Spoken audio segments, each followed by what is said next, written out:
सातत्यानं दुष्काळ पडणारा तालुका आणि विस्थापितांची संख्या पहिल्यापासून जास्त आहे। धनगर बहुल तालुका असल्यामुळं मेंढपाळांची संख्या पहिल्यापासून या तालुक्यात जास्तीची राहिलेली आहे। त्यामुळं शिक्षणाकडं पहिल्या पिढीचं आमच्या दुर्लक्ष होतं। आता आमची नवीन पिढी प्रतिकूल परिस्थिती असली तरी शिक्षणाच्या बाबतीमध्ये अत्यंत सतर्क आहे आणि त्यातलाच एक भाग आमच्या मिटकी गावचा सुपुत्र प्रवीण कोळपे अत्यंत प्रतिकूल परिस्थितीत वडील वारलेले, आजी आणि आई शेतामध्ये काम करणारी अशा कुटुंबातला मुलगा आज IPS होतोय याचा मनस्वी आनंद आमच्या सर्व आटपाडीकरांना झालेला आहे। आणि म्हणून आटपाडीकरांनी ठरवलं की प्रवीणची मिरवणूक हत्तीवरून काढायची। हत्तीवरून मिरवणूक काढण्याचा अर्थ असा आहे की जी काही मुलं आहेत नवीन पिढीतली, त्याला वाटतं माझ्या वडिलांकडून मला हे मिळत नाही, ते मिळत नाही, मला गाडीच मिळत नाही, मला चांगल्या शाळेत ॲडमिशनच मिळत नाही, माझ्यावरती चांगला पैसेच खर्च होत नाही।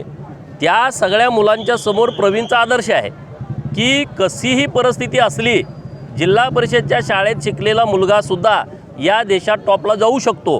हा आदर्श प्रवीणनी आटपाडी तालुक्यातल्या आणि महाराष्ट्रातल्या नवीन पिढीच्या समोर घातलेला आहे। त्यामुळं प्रवीण तर या अभिनंदनास पात्रच ठरतोय। परंतु जे उपेक्षित समाज आहेत या समाजामध्ये राजकीय हिस्सेदारी आणि प्रशासकीय हिस्सेदारीचा टक्का खूप कमी आहे आणि म्हणून एका बाजूला राजकीय हिस्सेदारी मिळावी म्हणून वेगवेगळे समाज संघर्ष करतायत, दुसऱ्या बाजूला प्रशासनातला पण टक्का वाढावा यासाठी नवीन मुलं खूप मेहनत घेत आहेत। आणि आज प्रवीणच्या रूपानं पहिला IPS अधिकारी हा आमच्या आटपाडी तालुक्याला मिळाला आहे, याचा सर्वस्वी अभिमान सर्व आटपाडीकरांना आहे। आणि म्हणून सर्वांच्या वतीनं आज प्रवीणची मिरवणूक आटपाडीमध्ये ठेवली आहे। या हत्तीच्या मिरवणुकीमुळे संख्या वाढते 100%। नवीन मुलांना एक या संदर्भातलं आकर्षण तयार होते। आपण या बाबतीमध्ये काहीतरी विचार करावा, तशा पद्धतीचा प्रयत्न करावा आणि मग हे सगळं माहोल बघितल्याच्या नंतर बघण्याचा दृष्टिकोन पण नवीन मुलांचा बदलत राहतो।